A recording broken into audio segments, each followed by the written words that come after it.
Hello, আমি রীতা। আজ আমার 75 ডেজ হার্ট চ্যালেঞ্জের ৪৯তম দিন। আজ ইচ্ছে করেই মর্নিং ওয়াক করতে যাইনি, কারণ বাইরে ভীষণ পরিমাণে রোদ উঠেছিল। তাই ঘুম থেকে উঠেই পড়তে বসে গেছি। তারপরে ব্রেক নিয়ে ব্রেকফাস্ট করে আরও কিছুক্ষণ পরে, আর আজ তো সানডে ছিল, সানডে মানে তো কাজবাজ করে স্নান করে কারেন্ট অ্যাফেয়ার্স করে দুপুরে লাঞ্চ করে চলে গেছিলাম স্যারের বাড়িতে, কারণ স্যার অনেকদিন ধরেই বলছিল একদিন আয় সময় বের করে। তো আজকে গেলাম, স্যারও ফাঁকা আছে, আমিও ফাঁকা আছি। তারপরে ওখানে আমাকে পায়েস খেতে দিয়েছিল, ভীষণ লজ্জা লাগছিল, কিছু করার নেই।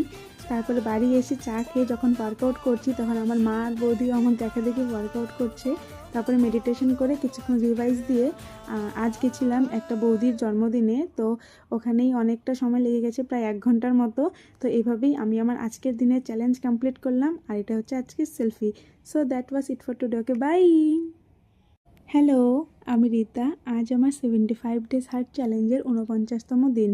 আজ ইচ্ছে করেই মর্নিং ওয়াক করতে যাইনি, কারণ বাইরে ভীষণ পরিমাণে রোদ উঠেছিল।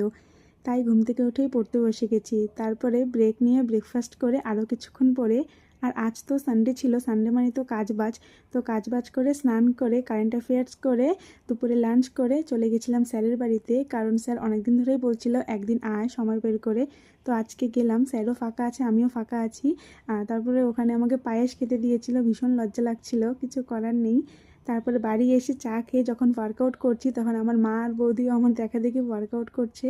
তারপরে মেডিটেশন করে কিছুক্ষণ রিভাইজ দিয়ে আজ গেছিলাম একটা বৌদির জন্মদিনে। তো ওখানেই অনেকটা সময় লেগে গেছে, প্রায় 1 ঘন্টার মতো। তো এইভাবেই আমি আমার আজকের দিনের চ্যালেঞ্জ কমপ্লিট করলাম, আর এটা হচ্ছে আজকের selfie. So that was it for today. Okay, by.